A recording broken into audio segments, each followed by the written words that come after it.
Hi everyone, hope all are good. In this video, I am going to create a art with Python and using Turtle. So, without wasting our time, let's jump to the VS Code.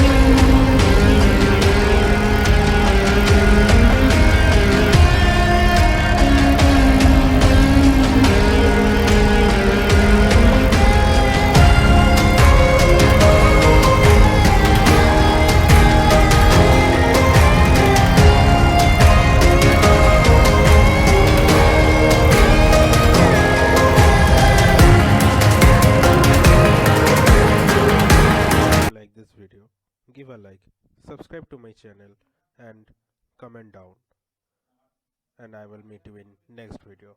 So, goodbye.